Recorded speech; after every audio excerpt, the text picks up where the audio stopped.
बोलो बौरा बनाए दे। लेकिन अल्लाह ताला ने इन सब बलाओं से आपकी औलाद को महफूज रख करके जवानी दी, तो तुमको तो जगह में खुदा का शुक्र अदा करना चाहिए। लेकिन ले ले हैं ढोलक, जौने सोने के थाला में जौना परोस, सोने के थाला में जौना परो, इतनी झुट्ठिन होत है। सोने का थाला बताओ, थाला कितना बड़ा होता है? सोने के कील हाली नहीं जुहात है, और सोने के थाला में जौना परोसत, और जौना का हम बुढ़ा के आज तक नहीं जानते। ऐ मेरी माँ बहनों, तुम्हारा मकाम इस्लाम ने बहुत बुलंद किया है। आज अफसोस है, बुजुर्गों ने फरमाया है उतलुबुल इल्मा मिनल महदी, माँ की गोद से इल्म हासिल करो। माँ की गोद से सबसे पहला मदरसा माँ की गोद है। गौसे आदम ने अपनी माँ की गोद से कुरान सीखा था। बाबा फरीदुद्दीन गंजे शकर ने अपनी माँ की गोद से नमाज सीखा था। और आज हमारी माँ बहनें, अल्लाह रहम करे, कल की माँ बहनें बड़ी नेक थी। वो अपने बच्चों को सीने पे लिटा के दरूद की थपकियाँ देती थी कि सो जाओ या मुस्तफा कहते कहते, वाह वाह वाह, खुले आँख सल्ले आला कहते कहते। सुभान अल्लाह, बेटा सो तो मुस्तफ़ा के नाम पर, उठो तो मुस्तफ़ा के नाम पर। बेशक, वाह वाह। और आज की हमारी माँ बहनें जहाँ लड़का रोवे लागी, कहाँ कलिमा कहाँ दरूद, उठाई बिस्तर पटकी तो के भदर भदर पीटी है। सो जा खनत मनत दुई कौड़ी पायो, कौड़ी लेके गंग बहायो, गंगा माता बारो दीन, बारो लेके भुजवक दिया, भुजवाम का लावा दिए। अल्लाह जाने कहाँ से याद कर लेते हैं। और छोट मोट कहानी ने हम तो देहाती आदमी सुना करे थे, बड़े विरोग से बड़ी देर तक बक्का करत। यहीं सो जा खनत मनत दुई कौड़ी पायो, कौड़ी लेके गंग बहायो, गंगा माता बारो दीन, बारू लेके भुजवक दिया, भुजवाम का लावा दिए, लावा लेके खीर बनाए, सब घर खाइन, कानी बिलैया खाए, छू तब फूंक छोड़त है। बता, जब महतारी इतनी बड़ी झुट्ठिन है, चुड़ैलिन, कहा था खीर बनाओ सब घर खाइन, कानी बिलैया खाए। बताओ, हम बुढ़ाए के आज तक कानी बिलैया नहीं देख पावा, और इनका कानी बिलैया रोज मिलत है। अल्लाह जाने बिलैया कानी है कि खुद ही कानी है। ऐ मेरी माँ बहनों, कुरान तुम्हारी इस्लाह के लिए नादिल हुआ है। आज हम झूठ बोलते हैं और कुरान भी पढ़ते, मुसलमान भी कहते कि हम मुसलमान हैं, झूठ भी बोलते। अल्लाह ताला कुरान में फरमाता है, या अय्युहल्लज़ीना आमनु तक़ुल्लाह, ईमान वालो अल्लाह से डरो, वक़ूलू क़ौलन सदीदा, और अच्छी बोलियां बोला करो, दुरुस्त बोली बोलो। और जब अच्छी बोली बोलोगे ना, तो युस्लिह लकुम अमालकुम, तो अल्लाह तुम्हारे अमलों को अच्छा कर देगा। वयग़फिर लकुम ज़ुनूबकुम, और अल्लाह ताला तुम्हारे गुनाहों को माफ़ फरमा देगा। अच्छी बोली से गुनाह भी माफ़ होते हैं, और अच्छी बोली से अमाल भी अच्छे होते हैं, और अच्छी बोली से लोगों के दिलों में मोहब्बत भी पैदा होती है। सच बोलो, कुरान हमारी तुम्हारी हिदायत के लिए नाजिल हुआ है। बताया तो भैया, पहले ही बता दिया, आप सुने ही नहीं, आप काम में लगे थे। कुरान हिदायत के लिए नाजिल हुआ है। आज हम में आप में बहुत कमियां हैं, बहुत ज़्यादा कमियां हैं। आज हमारी रोज़ी कैसी है बताओ। आपके गांव में हाफिज जी तैयार हुए, और हाफिज कुरान का बड़ा दर्जा है। हदीस पाक में, मन क़राअल कुरान व अमिला बिमा फ़ीही, जिसने कुरान पढ़ा और उस पर अमल किया, उल्बिस वालिदाहु ताजन यौमल क़ियामह, तो क़यामत के दिन उसके माँ बाप जन्नती ताज पहनाए जाएंगे। ताज, और ताज किसको मिलेगा? जो जन्नती होगा उसी को मिलेगा, दोज़खी को थोड़ी मिलेगा। हुज़ूर फरमाते, ज़ौहु अशद्दु मिन ज़ौइ शम्स, उसकी सूरज, उसकी चमक सूरज की भी चमक से ज्यादा होगी। ऐसा ताज अल्लाह कुरान पढ़ने वाले के वालिदैन को अता करेगा। फमाज़न्नकुम मन क़राअल कुरान, तो सरकार फरमाते हैं तुम्हारा गुमान उसके बारे में क्या होगा जिसने कुरान पढ़ा होगा। जब कुरान पढ़ने वाले के वालिदैन को अल्लाह यह मकाम देगा तो पढ़ने वालों को कितना बड़ा मकाम अता फरमाएगा। लेकिन आज लोग अपने बच्चे को हाफिज नहीं बनाते कि हाफिज मौलवी बनी है तो कत्ता कमाई है, निमामत करी है कहूँ 5,000 6,000 7,000, वो कोई के फातिहा करे नहीं गए तो वहाँ नदारत। आजकल जिके कहूँ नितईपन नहीं चलते, मस्जिद के इमाम पर नितईपन चलत। जो आएगा वो मस्जिद के इमाम पर अपना गुस्सा दिखाएगा। ऐ लोगों, इन पर गुस्सा जाहिर न करो। आज हम लोग क्यों जलील हो रहे हैं? इसलिए कि हमने अपने रहनुमा की इज्जत छोड़ी तो हम बेइज्जत हो गए। इज्जत करोगे तो इज्जत पाओगे। आज नमाज भी पढ़ते इमाम के पीछे और इमाम की तौहीन भी करते। इमाम के पीछे नमाज पढ़ते इमाम को जलील कर रहे हो। इमाम की इज्जत करो। कुरान करीम में हदीस पाक में हुजूर फरमाते अल इमाम ज़ामिनुन, इमाम तुम्हारी नमाजों का जिम्मेदार है। वल मुअद्दिनु मुअतमिनुन, और अजान देने वाला तुम्हारी नमाजों का अमीन है। अगर अजान वक्त न हो दई दे और तुम तो जो नहीं होएगा हो जाओ पढ़ लो, तो जब वक्त न हुई तो नमाज हो जाएगी। वक्त का होना शर्त है। इसलिए मुअज्जिन तुम्हारी नमाजों का अमीन है और इमाम तुम्हारी नमाजों का जिम्मेदार है। फिर जो तुम्हारी नमाजों का जिम्मेदार हो उसकी तौहीन करो। मदरसे में मुदर्रिस है तो मुदर्रिस की आप इज्जत नहीं करते। आप सोचते हो कि हमरे 50 बीघा जमीन, हम जमींदार आदमी हैं, मौली साहब आवे हमरे लड़का के तेल लगावे। अरे तो कम से कम तारीख सुनो। बगदाद शरीफ है, वहाँ के एक बादशाह थे हारून रशीद, बादशाह थे। उनके 2 लड़के थे, 2 का नाम था अमीन और मामून। इमाम मोहम्मद का मदरसा चल रहा था बगदाद में, तो बादशाह ने इमाम मोहम्मद को बुलवाया है, कहा मेरे 2 लड़के हैं, लड़कों को यहाँ आकर के दरबार में पढ़ा दिया करो। तो इमाम मोहम्मद ने कहा मेरे पास टाइम नहीं है आने का, मदरसे में भेज दो। तो कहा अच्छा भेज देंगे, अलग से पढ़ाना मेरे बच्चों को। कहा ये भी मेरे पास टाइम नहीं, जहाँ सब बच्चे पढ़ेंगे आपके बच्चे भी पढ़ेंगे। तो हारून ने भेज दिया अमीन मामून को, चले गए। 1 हफ्ता गुजरा, नहीं 15 दिन गुजरा, तो हारून बादशाह ने सोचा कि जाएं देखे मेरे बच्चे पढ़ते हैं कि खेलते हैं। तो घोड़े पर बैठे और इमाम मोहम्मद के मदरसे में पहुँचे तो क्या देखा कि इमाम मोहम्मद वज़ू कर रहे थे और वज़ू का आखिरी हिस्सा पैर धुल रहे थे, और बादशाह का लड़का अमीन लोटा में पानी लिए उनके पैर पे डाल रहा था। तो हारून बादशाह ने देखा कि मेरा लड़का पानी डाल रहा है इमाम मोहम्मद के पैर पर, इमाम मोहम्मद पैर धो रहे हैं। तो हारून घोड़े से उतरे और जिस कोड़े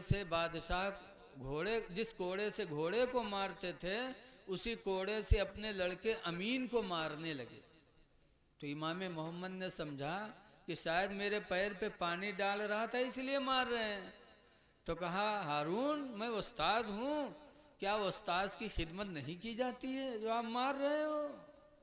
तब हारून ने कहा हुजूर इसलिए नहीं मार रहा हूँ कि आपके पैर पर पानी डाल रहा है, मैं इसलिए इसको मारता हूँ कि एक हाथ से पानी डालता है, एक हाथ अपने कमर पे रखे है। इसको चाहिए था कि एक हाथ से आपका पैर धुलता, दूसरे हाथ से पानी डालता, तब इसको इल्म दीन की दौलत मिलती।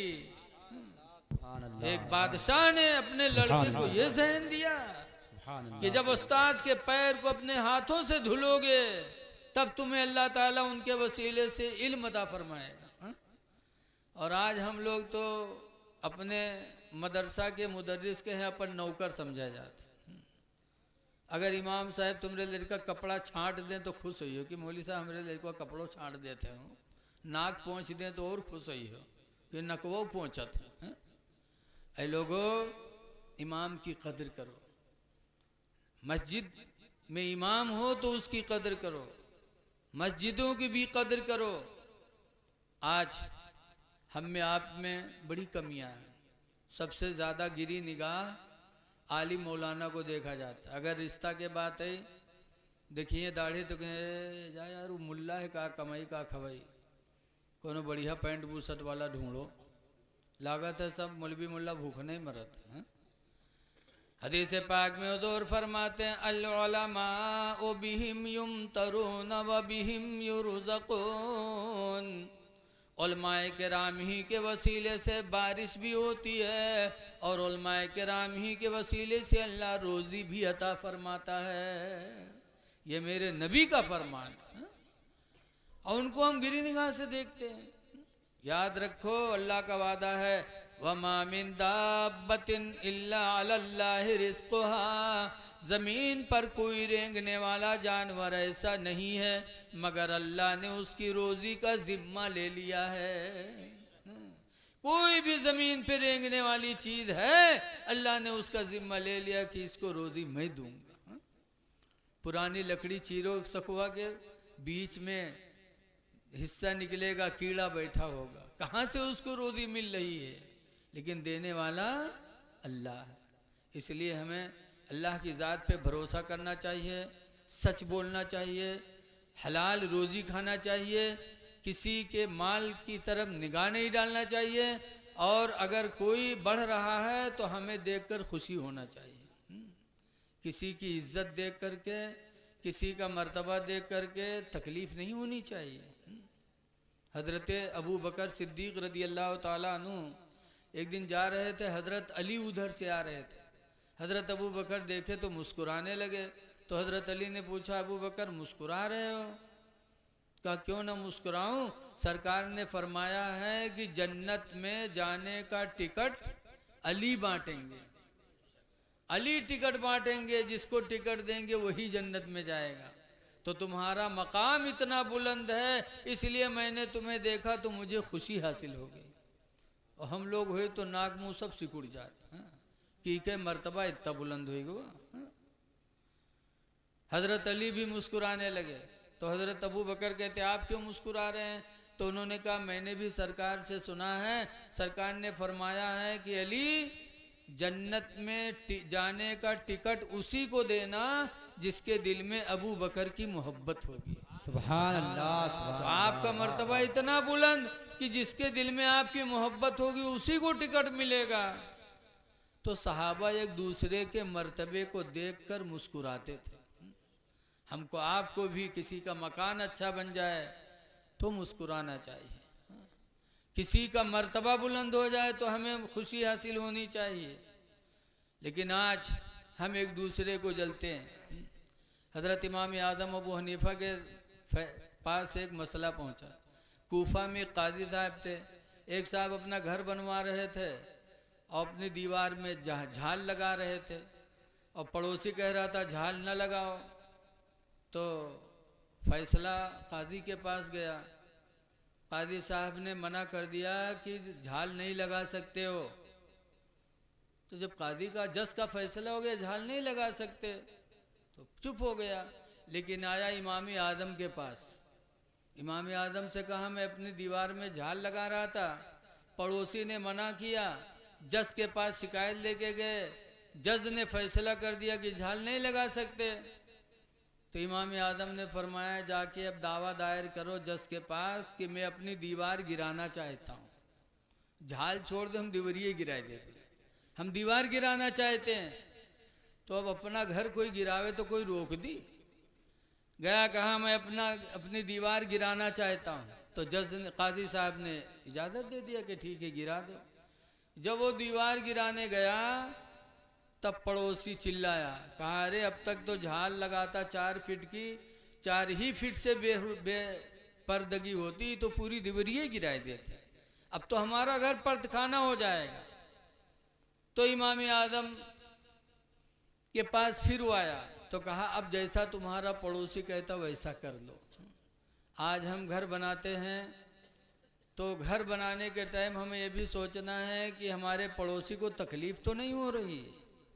कुरान करीम में 7 लोगों के बारे में आया कि एहसान करो, वालदैन, यतीम, मिस्कीन और 2 और हैं, वलजार ज़िल कुर्बा और करीबी पड़ोसी के लिए, वलजार बिल वसाहिबी बिल जम्बी ये भी आया है, और बिस्तर के साथी के साथ। पड़ोसी के साथ अच्छा सलूक करो और बिस्तर के साथी के साथ। बिस्तर का साथी कौन है? बीवी। पड़ोसी कौन है? कोई भी पड़ोसी हो, यतीम है, मिस्कीन है, वालदैन है, इन पर आया है बीर का हुक्म। बीर करो, बीर माने एहसान करो, एहसान से उम्र बढ़ती है। अल्लाह कुरान में फरमाते, हुजूर हदीस में फरमाते हैं वल बिर्रु ज़ियादतुन फिल उम्र, एहसान उम्र को बढ़ा देती है। इसलिए लोगों, आप हजरात से गुजारिश है कि आपस में एक दूसरे पे एहसान करो, नमाज़ों की पाबंदी करो, कुरान पर अमल करने की कोशिश करो। और आज आपके बच्चे दोनों फारिग हुए, वसी और रिजवान। अभी इनकी उम्र बहुत कम है,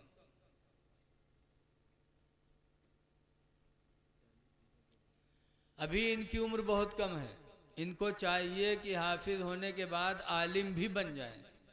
इसलिए कि जब तक आलिम नहीं बनेंगे ये कुरान को समझेंगे ही नहीं कि कुरान है क्या। सिर्फ याद तो है, सुना देंगे, लेकिन कुरान पर अमल नहीं कर पाएंगे और मसाइल की जानकारी नहीं होगी। हाफिज हैं तो हाफिजी मसला कहाँ जाने। जैसे मौलाना अब्दुल मुस्तफ़ा आज़मी लिखते हैं कि एक गांव में एक हाफिजी इमामत करते रहें तो गांव वाले जलसा करेंगे। जब जलसा करें तो बड़े बड़े मौलाना उमा जुब्बा अमामा सब पहन के गए। अब इमाम साहब देखें तो घबराए गए कि लागत है ईसा की नमाज में, यहाँ का ईसा की नमाज में इमामत न करे पे कहा इतने बड़े बड़े आए हैं। अब मस्जिद के सदर साहब कह देने मुफ्ती साहब तुम पढ़ाओ, मौलाना साहब तुम पढ़ाओ। तो हाफिज जी का बड़ी फिक्र कि आज ईसा की इमामत न कह पे कहा। कुछ लोगन का इमामत के शौको बहुत होते। तो इमाम साहब गए मस्जिद के सदर साहब पास, कहीं सदर साहब आज ईसा की नमाज को पढ़े। कहीं कहा है आप इमाम हो, आप पढ़िए और को। कहीं तो हाँ जाने रहे हो, आज बहुत बड़े बड़े मौलाना आए हैं सब जुब्बा साफा बांध के, तो कहे ये ना हो कि कह दो कि हजरत तुम चलो। तो सदर साहब कहीं ना ही यार आप इमाम हो। तो हाफिज जी कहीं एक बात सुन लो, कहीं का कहीं नहीं जत्ते मौलाना आए हैं साफा जुब्बा में है, इनमें कोनो को है 10 सूरत याद हुई, कोनो को है 15 याद हुई, बहुत याद हुई तो 20 सूरत याद हुई, इससे ज़्यादा कोनो मौलाना न याद हुई। और हमरे सीन में अल्लाह पूरा कुरान भरे है, हम हाफिज हैं तो को पढ़े। तो सदर साहब कहें यार जब वो 10-15 वाले हैं तुम पूरे वाले हो तो तुम ही पढ़िए और को पढ़िए। तो कहना जाने रहे हो, उनका कहो ना कहीं नहीं आप पढ़िए। जैसे अदान भाई साकेर भाई इमाम हाफिज जी पहुँच गए, इमामन मुसल्लब छिदाई लिहिन। अब मौलाना लोग गए पीछे बेचारे पढ़िन। जब इसक नमाज इमाम साहब पढ़े न पढ़ाए के बाद सलाम फेर के सजदे सहु की। सजदे सहु जानत हो आप लोग, नमाज में कोई गलती हो जाता है तो 2 सजदा सलाम फेरे के बाद और किया जाता है, तो 2 सजदा से वो कमी पूरी हो जाती है। तो 2 सजदा के हिन सहु के जब वो कह चुके सलाम फेरे तो मौलाना लोग कहें कि अरे हजरत आपने नमाज तो सही पढ़ाई है, सजदे सहु क्यों किया। तो हाफिज जी कहें थोड़ी सी गलती हो गई थी। कहें कौन गलती भाई, आपकी क़िरत सही हुई, आपका वाजिब कोई नहीं छूटा, फ़र्ज भी नहीं छूटा, फिर कौन सी कमी हो गई कि आपने सजदे सहु किया। तो हाफिज जी कहें थोड़ी सी कमी हो गई थी। अरे कौन सी कमी कुछ बताओगे। तो हाफिज जी कहें जब रुकू में गया था तो थोड़ी सी हवा निकल गई थी बस। तो मौलाना लोग कहें ला हौला वला कुव्वता इल्ला बिल्लाह। अरे हाफिज जी नमाज भी गई, वजू भी गया, सब चला गया, लेकिन हाफिज जी जाना था तनिके ही निकल रहा है तो सजदे सौ से काम हुई जी। लेकिन है लोगों मसाइल का जानना बहुत ज़रूरी है। हाफिज ही पर इक्तफा न कराओ, उम्र हो तो अल्लाह ताला हमारे बच्चों को आलिम दीन भी बनाए।